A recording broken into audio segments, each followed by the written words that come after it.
নমস্কার সকল ভক্ত বন্ধুদের সাদর আহ্বান জানাই মা শারদা সেবাশ্রম ফেসবুক পেজে। মা শারদা সেবাশ্রম ফেসবুক পেজে আজকে আমরা শ্রী রামকৃষ্ণ পাঠচক্রে প্রতি বুধবারের মতো মায়ের কথা শুনব। কিন্তু মায়ের কথা শুনবার আগে মায়ের কাছে আকুল আরতি, মায়ের কাছে আকুল প্রার্থনা, তুমি রক্ষা করো মা, এই কঠিন পরিস্থিতিকে তুমি শুভের পথে, আলোকের পথে নিয়ে যাও।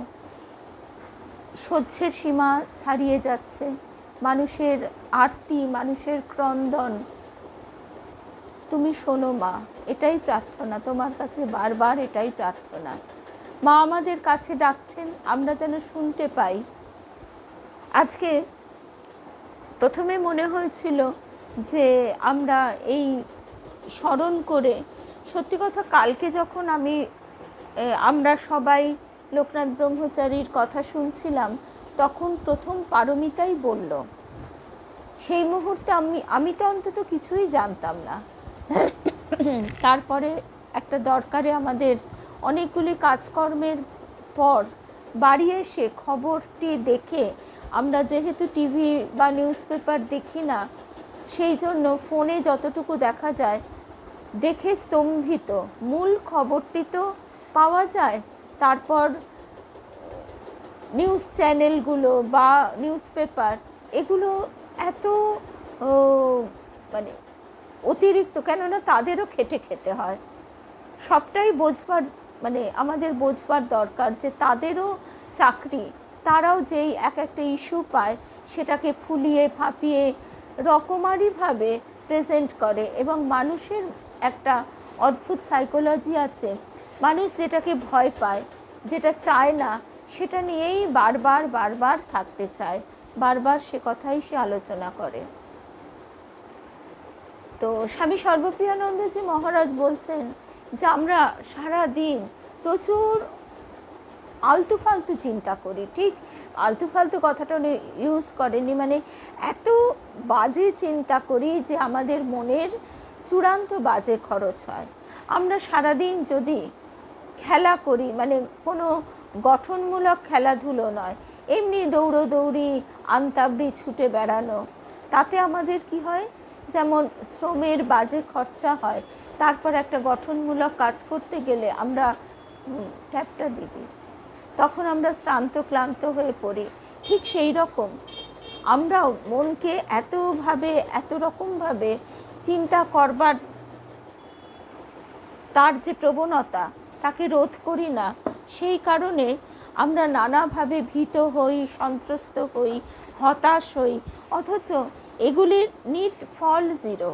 এগুলি করে তো আমরা কেউ কিছুই করতে পারবো না। সেই জন্য সর্বপ্রিয়ানন্দজি মহারাজ বলছেন, একমাত্র গুরু মন্ত্রই তোমার সঙ্গী। এইটি থেকে তোমাকে,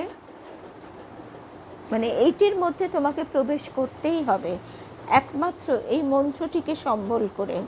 যেমন আজকে এই কঠিন পরিস্থিতিতে একমাত্র মা ডাকি আমাদের সম্বল। মায়ের কাছে মার খেয়ে, মায়ের কাছে আঘাত পেয়ে সন্তান মাকেই আঁকড়ে ধরে।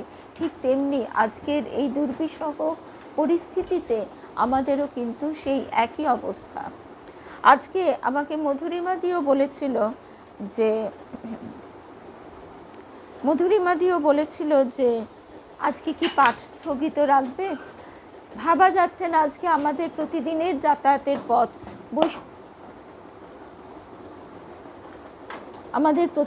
যাতায়াতের পথ বৈষ্ণবঘাটা পাটুলি, আমাদের পাশের পাড়াই বলা যেতে পারে। সেখানে সেই ছোট্ট ছেলেকে নিয়ে যখন সে প্লে স্কুলে পড়তো, তখন থেকে যাতায়াত শুরু। ইনফ্যাক্ট আমরা যবে থেকে এখানে এসেছি তবে থেকেই সেখানকার একটি পরিবার, সে কথাও আজকে শুনলাম। তারপর পুরুলিয়ার, তারপরে রাজস্থান, ইউপি, হরিয়ানা, এই যে প্রত্যেকটা মানুষের মর্মান্তিক, তার আগের মুহূর্তে তারা আনন্দে ভাসছিল, পর মুহূর্তে তাদের সামনে যে এরকম একটা বিভীষিকা কেউ ভাবতেও পারেনি। তো যে কথায় ছিলাম, মধুরিমাদি আমাকে বলছিল যে আজকে কি স্থগিত দেবে পাঠ। তখন বললাম যে দেখো মধুরিমাদি, কথাটা যে আমারও মনে হয়নি তা নয়, কিন্তু এটাও ঠিক, যেদিন আমরা তার কথা না চিন্তা করি সেই দিনটি কিন্তু সবচেয়ে খারাপ দিন, সেই দিনটি সবচেয়ে অন্ধকারময় দিন। সুতরাং তার কথা আমাদের চিন্তা করতেই হবে, তার কথা ভাবতেই হবে। তাই আজকে আমরা মায়ের একটি অভয় বাণীর কথা শুনব, ছোট্ট করে শুনব, আর তারপরে দুর্গা মায়ের পাঠটি, যেহেতু সেটি একটি অন্য পেজ থেকে হয়, সেখান থেকেও একই বার্তা, একই আরতি থাকবে, যে আগামীকাল আমাদের পাঠচক্র স্থগিত থাকবে এবং আমরা এই 7টা থেকে 7:30 অন্তত এই সময়টুকু আমরা প্রার্থনা করব। এই সময়টুকু আমাদের জগতের কল্যাণের জন্য প্রার্থনা, কারোর ব্যক্তিগত, কারোর চেনা পরিচিত কিচ্ছু নয়। এই জগতে যে ভয়ঙ্কর কলির প্রভাব, তার থেকে রক্ষা একমাত্র জগৎ জননী মাই তো করতে পারেন। তার কাছে আমাদের ঐকান্তিক প্রার্থনা থাকবে।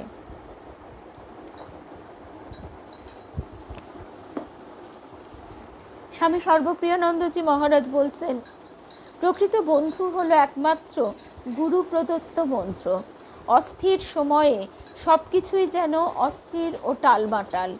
আমরা সারা দিনে জেগে থাকা অবস্থায় হাজার হাজার কথা চিন্তা করি, কিন্তু ভেবে দেখলে দেখা যায় তার অধিকাংশই অপ্রয়োজনীয়। আমরা আমাদের মনের শক্তির একটি বড় অংশ অপচয় করি এইভাবে, অথচ সেই চিন্তা আমাদের কিছুই দেয় না। প্রসঙ্গত এই ভাবনা বন্ধু বান্ধব সহ নানা মানুষ ও বিষয় নিয়ে হয়ে থাকে, কিন্তু তাদের অধিকাংশ মানুষই প্রকৃত বন্ধু নয়। এই অর্থেই স্বামী বিবেকানন্দ বলছেন, খুব কম সময়ে আমাদের সত্যি সত্যি কিছু ভাবার প্রয়োজন হয়ে থাকে।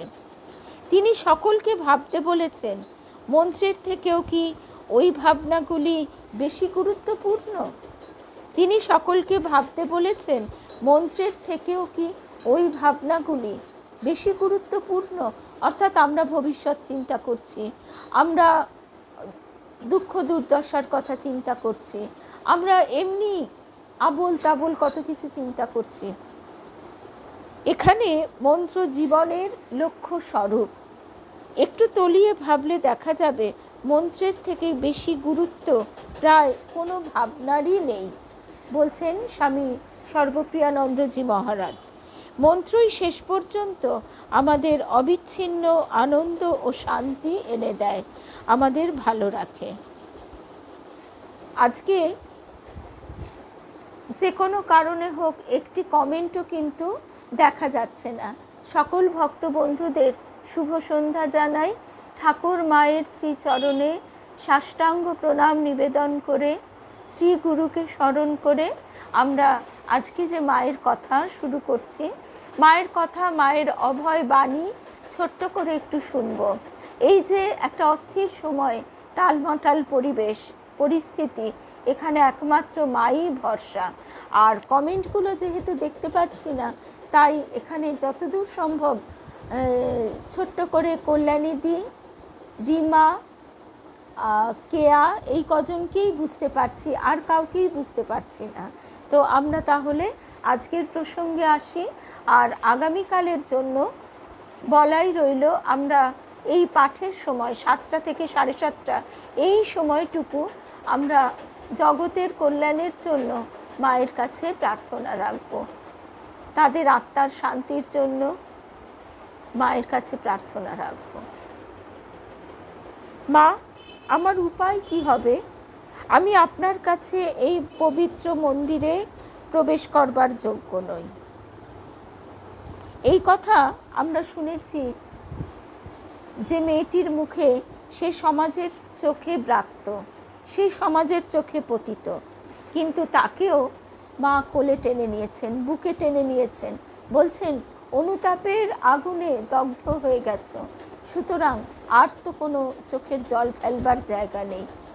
এইভাবে মা আমাদের সকলকে কাছে টেনে নিচ্ছেন। তাহলে কেন মা আমাদের আরতি শুনবেন না?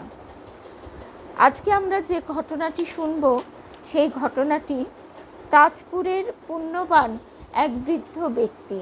আমরা আগেও শুনেছি, হয়তো অনেকেরই মনেও আছে, তবু বারবার শুনতেও ভালো লাগে। আমরা শুনছি স্বামী অবজোজানন্দজি মহারাজের প্রকৃতিং পরমাম এই বইটি থেকে। মহারাজজি বলছেন, তাকে বললাম শুনেছি আপনি জয়রামবাটিতে আপনার ছেলেবেলায় সারদা মাকে দেখেছেন। তাজপুরের প্রায় সবার মুখেই এমন একটা কথা শুনতে পেলাম, তাই আপনাকে দেখার বড় ইচ্ছে হচ্ছিল, কিন্তু দেখা না পেয়েই ফিরে যাচ্ছিলাম আজ। আমাদের ভাগ্যে আছে, তাই এই পথের মধ্যেই আপনাকে একেবারে আমাদের সামনে এনে দিলেন মা। খুব আনন্দ হচ্ছে আপনাকে দেখে। আপনার স্মৃতি থেকে যা মনে আছে এমন দু একটি কথা দয়া করে আমাদের শোনাবেন। যদি এক্ষুনি না বলতে চান, তাহলে আপনি অনুমতি দিলে আমরা পরেও একদিন আসতে পারবো আপনার সুবিধা মতো। এমনকি আপনি চাইলে আমরা আবার তাজপুরেও ঘুরে আসতে পারি আপনার সঙ্গে, বলছেন স্বামী অবজোজানন্দজি মহারাজ। মোট কথা, আপনার মুখ থেকে মায়ের কথা কিছু একটা শুনতেই হবে আমাদের। বলুন। লক্ষ্য করেছিলাম আমাদের মিনতি শুনে বৃদ্ধ হাতের লাঠিগাছাকে বগলে নিয়ে কিঞ্চিত ঋজু ভঙ্গিতে দাঁড়ালেন। লণ্ঠনের ক্ষীণ আলো মৃদু জ্যোৎস্নার সঙ্গে মিশে স্নিগ্ধতর চেহারা নিয়েছিল। তাতেই বেশ দেখা যাচ্ছিল বৃদ্ধের চোখ দুটি কেমন এক আবেশে যেন ছলছল চিকচিক করছিল, যেন ছোট্ট দুবিন্দু জল গাল দিয়ে গড়িয়ে পড়বে। করুণ কণ্ঠে জানালেন, কি শোনাবো, আমরা বাবা হলাম পাড়াগাঁয়ের গোয়ালা, কিছুই জানতুম না। এদেশের লোক তখনও কি কিছু জানতো বাবা? মা সারদা বড় ভালোবাসতেন সবাইকে, আমরা শুধু এটুকুই জানতাম, তিনি মা। সকলকেই আদর করে কাছে বসিয়ে পেশাদ দিতেন, মুড়ি খাওয়াতেন, আমাদের সুখ দুঃখের খবর শুনতেন। ব্যাস এইটুকুই তো মাত্র জানি আমরা। বাবা, মায়ের অনেক স্নেহাশীর্বাদ আমরা পেয়েছি, আমার বাবাও পেয়েছেন।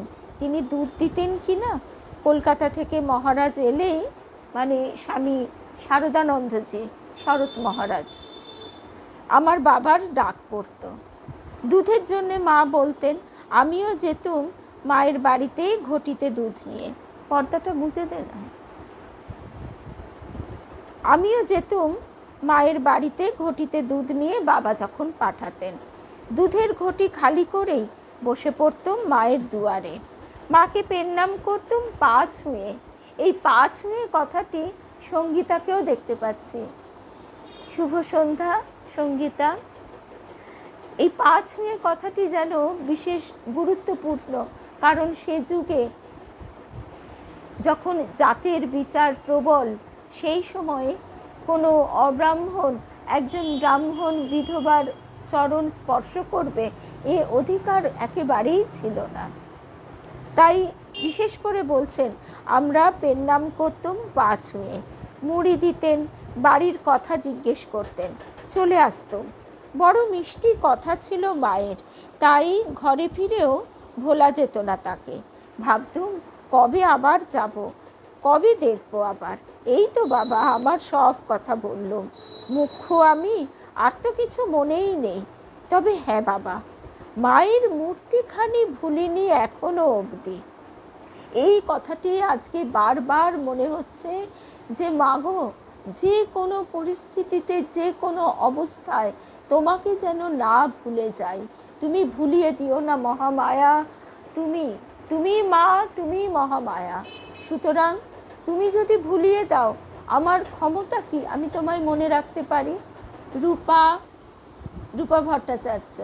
এই কাউকে দেখতে পাচ্ছি, আর আজকে একেবারে এই কমেন্টগুলো আসছে না, সেই জন্যে কোনো ইন্টারাকশনও হচ্ছে না।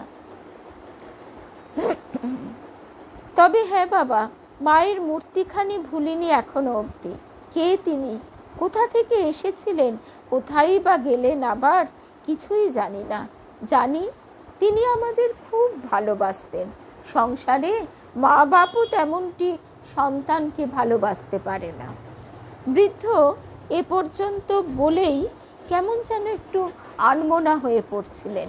জিজ্ঞাসা করা হলো, মায়ের মূর্তিখানি যদি এখনো ভোলেননি, তাহলে আমাদেরও একটু বলুন না কেন, কেমন সে মূর্তিখানি। এবার তিনি উদ্দীপনায় দৃপ্ত হয়ে উঠলেন, বিস্ময়ের সঙ্গে। তাও লক্ষ্য করেছিলাম, বলছেন স্বামী অবজেজানন্দজি মহারাজ, কিন্তু সম্পূর্ণ নির্বাক, মুখে কথা নেই, অথচ দাঁড়িয়েই রয়েছেন। চোখের তারা দুটি আরো জলজল করছিল। একবার একটু ঢোক গিলে বড় করুণ আবেগ জড়ানো কণ্ঠে পূর্বানুবৃত্তি করতে থাকলেন। আমরাও এতাবৎ অকথিত একখানি মহামূল্য স্মৃতি আলেখ্য সঞ্চয় করে সেদিন ধন্য ও কৃতকৃতার্থ মেনেছিলাম নিজেদের। মা সেদিন দয়া করে ওই সরল অকপট আধুনিক শিক্ষা সংস্পর্শহীন বৃদ্ধকে দিয়ে মা সেদিন কৃপা করে ওই সরল অকপট আধুনিক শিক্ষা সংস্পর্শহীন বৃদ্ধকে দিয়ে আমাদের জন্য এত মহার্ঘ স্নেহ উপহার ব্যবস্থা করেছিলেন, তার এক অসামান্য রূপ আমাদের দৃষ্টিপথে এনে দিয়েছিলেন। সে কথা ঠিক তক্ষুনি উপলব্ধি না করলেও ক্রমে পেরেছি। পথের মাঝে যেন নিধি লাভ। সেদিনের ওই সন্ধ্যার স্মৃতি তাই চির অম্লান হয়ে আছে আমাদের কাছে। আমরা সহজ কথা সহজ করে বলতে পারি না। রবি ঠাকুর বলছেন, সহজ কথা বলতে আমায় কহজে, সহজ কথা যায় না বলা সহজে। তাই এখানে স্বামী অবজেজানন্দজি মহারাজ বিশেষ করে যেন বলছেন যে আধুনিক শিক্ষা সংস্পর্শহীন সেই বৃদ্ধের মুখ থেকে যে কথা আমরা শুনেছিলাম তা সারা জীবনের সঞ্চয়। মাতৃদর্শন ধন্য ওই বৃদ্ধের মুখে অবশেষে যা শুনেছিলাম তার সংক্ষিপ্ত পুনরাবৃত্তি এখানে অত্যন্ত প্রাসঙ্গিক। তিনি বলেছিলেন, একদিনের একটা ঘটনা ছবির মতো মনে আঁকা রয়েছে। আপনারা এতবার শুনতে চাচ্ছ মায়ের কথা, তাই বলছি, আপনারা শোনো। বৃদ্ধ মানুষটি বলছেন, আপনারা এতবার করে শুনতে চাচ্ছ মায়ের কথা, তাই বলছি, আপনারা শোনো। মুখ্য বুড়োর কথা, 4 কুড়ি বয়স হলো এই দেহের, তবু মাথাটা ঠিক আছে মা ঠাকুরুনের দয়াতে। খুবই ছোট আমি তখন। ওই যে মাঠ দেখছো, সেই হোথায় যেতুম গরু চড়াতে। আরও সব বাগালরা আসতো। আমাদের গরু বাছুর গুনতিতে ছিল মেলা, মাঠ ময় সব চড়ে বেড়াতো। আমরা ছেলের দলও তখন খেলতাম, গল্প করতাম, বেড়াতাম, গান গাইতাম। তা আবার বেলা পড়ে এলে ঘরে ফিরতাম। গরু বাছুর সব জুটিয়ে নিতে হতো তার আগেই। দিনের পর দিন আমাদের এভাবেই ছেলেবেলাটা কেটেছে। আমরা কখনো কোনো দিন ওই মাঠের মধ্যেই সারদা মাকে দেখে ফেলতাম দূর থেকে। সত্যি কথা আপনাদের জানাতে কি, ওনাকে তো আমাদের চোখে দেখা এমনিভাবেই বেশি হয়েছে। তার মানবী রূপটি তারা দেখেছে, মানবতার চূড়ান্ত প্রকাশ মা দেখিয়ে দিয়েছেন। মায়ের দেবী রূপের কথা যদি আমরা নাও ভাবি, মানবতার চূড়ান্ত প্রকাশ মা দেখাচ্ছেন। মানুষকে ভালোবাসা, মানুষের জন্য চিন্তা করা, মানুষকে আশ্রয় দেওয়া। আজকে এই দুঃখের দিনে তাই বারবার বারবার মায়ের কাছে আমাদের প্রাণপণ আরতি, মা তুমি আমাদের রক্ষা করো, আমাদের এই জগৎ সংসার, তোমার এই জগৎ সংসার, এখানে তুমি যদি না বাঁচাও তাহলে কে বাঁচাবে, কে রক্ষা করবে? মা শারদাই আমাদের সবার মা। আর যেভাবে তিনি সেদিন আমাদের সবাইকে রক্ষা করেছেন, তার জীবনে ভুলবনি বাবা। একটা দিন তার যে মূর্তিখানি আমরা দেখেছিলাম আর যেভাবে তিনি রক্ষা করেছিলেন, জীবনে ভুলবনি বাবা। সেই দিনের ব্যাপারটি একমাত্র ঘটনা যা আমার স্পষ্ট মনে আছে। সেই বৃদ্ধ বলছে। আসলে এটা খুব ঠিক কথা। আমরা রোজকার আমাদের বাড়িতে মা বাবার সঙ্গে কি কথা বলছি, ছেলেপুলের সঙ্গে সারাদিন কথা বলছি, তাকে দেখছি, কিন্তু আলাদা করে জিজ্ঞেস করলে আমরা যেন কিছু আর বলতে পারি না, কি বলবো। ঠিক এই একটা দিনের কথা বৃদ্ধটি ভোলেননি। বলছেন, মাঠে আমরা সেদিনও গরু চড়াচ্ছিলাম। ওই দিন মাকে দেখেছিলাম মাঠ ভেঙে সেই ওই দিকে কোথায় যেন যাচ্ছিলেন। সঙ্গে একটা ছেলেও ছিল, মায়ের আগে পিছে হাঁটছিল। তখনও দুপুর হয়নি গো, বেশ চড়া রোদ্দুর মাঠে। মায়ের আর তখন তো রাস্তাঘাট বলতে তেমন কিছু নেই। জমির আলপথ বেয়ে মাঠঘাট ডিঙিয়ে পথ চলা।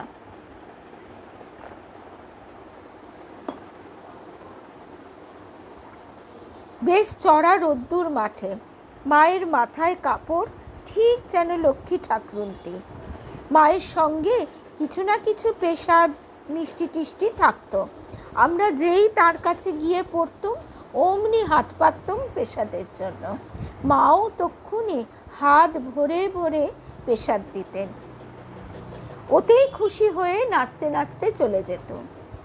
জানতুমনি তখন কে কে ইনি, পেশাদেই তুষ্ট ছিলাম। আসলে এদের তো কোনো চাহিদা নেই, কামনা বাসনা নেই। স্বয়ং জগন্মাতার সান্নিধ্য লাভ করছে, স্বয়ং জগন্মাতার সঙ্গে কথা বলছে।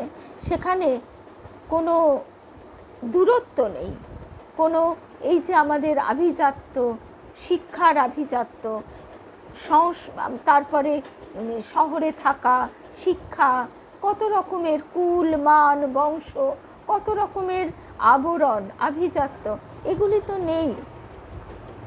আর তারও মানে মায়েরও নরলীলা নরবধ। তাই মার সন্তান ভাবটি যেন এখানে চূড়ান্তভাবে ফুটে উঠেছে।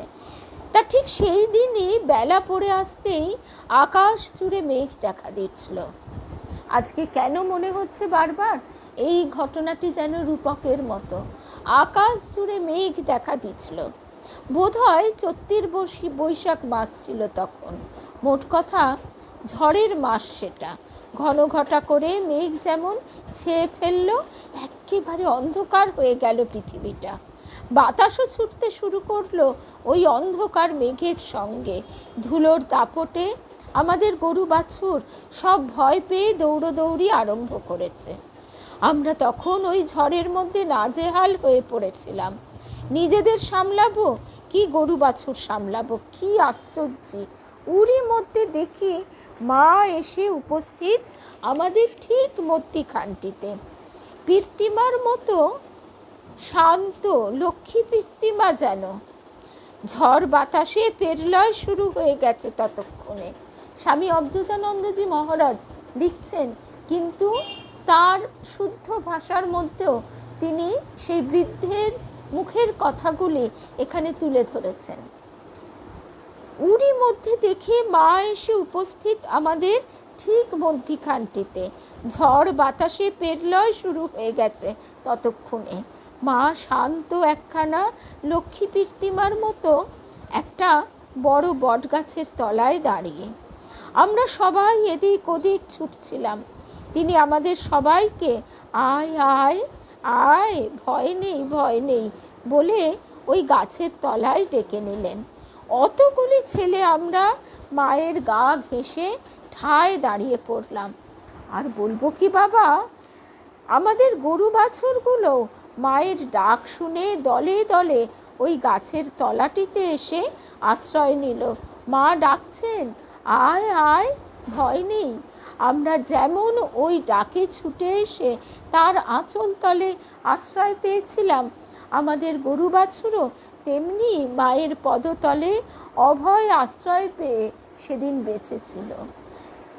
যখন আমরা কৃষ্ণ কথা শুনি তখন নিশ্চয়ই আমাদের এই ধুলোরূপ অসুরের কথা মনে পড়ে। সে ঘূর্ণি ঝড়ে, ঝড়াসুর, সে ঘূর্ণি ঝড়ে ধুলোর আঁধি করে দিয়েছে। ধুলোর ঝড় তুলে চোখে কেউ কিছু দেখতে পাচ্ছে না, অন্ধকার। তারই মধ্যে ওই কৃষ্ণই রক্ষা করছেন। চূড়ান্ত চূড়ান্ত অবস্থা তখন। আজও ঠিক তেমনই ছায়া পড়ছে, তেমনই ছবি যেন যুগান্তরে আমরা দেখতে পাচ্ছি। তাই একমাত্র মায়ের চরণ দুটি আমাদের প্রার্থনা, ওই মাগুর মাছটির মতন ঠাকুরের চরণ দুটি যেন ধরে থাকতে পারি। ঠাকুর বলছেন, হে জীব, শরণাগত হও, শরণাগত হও। আমরা যেমন ওই ডাকে ছুটে এসে তার আঁচল তলে আশ্রয় পেয়েছিলাম, আমাদের গরু বাছুরও তেমনি মায়ের পদতলে অভয় আশ্রয় পেয়ে সেদিন বেঁচেছিল।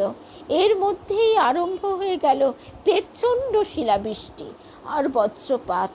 উফ, কি ভয়ঙ্কর দিনে স্বয়ং মা এসে আমাদের সবাইকে তার দুই হাত বাড়িয়ে আগলিয়ে রেখেছিলেন।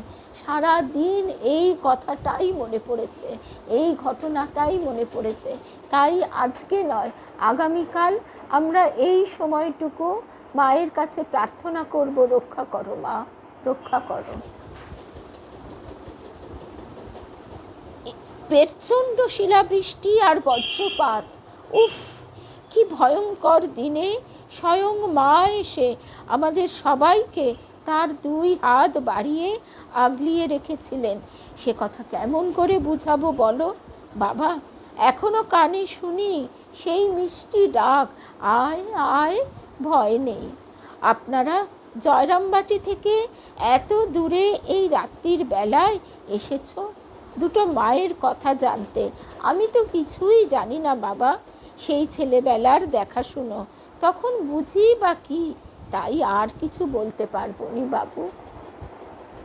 এইটুকুই যেন আমরা বুঝতে পারি, জানতে পারি, মা ডাকছেন, আয় আয়, ভয় নেই। জয় মা, জয় রামকৃষ্ণ, জয় রামকৃষ্ণ। আবার আমরা 9টায় আরও একবার সমবেত হব জগৎগুরু রামকৃষ্ণদেব ফেসবুক পেজে। দুর্গা মায়ের কথাও একটু শুনবো, আর সেখানেও দেখব দুর্গা মা কীভাবে জগতের জন্য প্রার্থনা রাখছেন। ছোট্ট একটু অংশ শুনবো। আর বারবার বলছি, আগামীকাল আমরা সবাই আমাদের এই সন্ধেবেলা আমরা প্রার্থনা করব সমবেতভাবে। জয় রামকৃষ্ণ।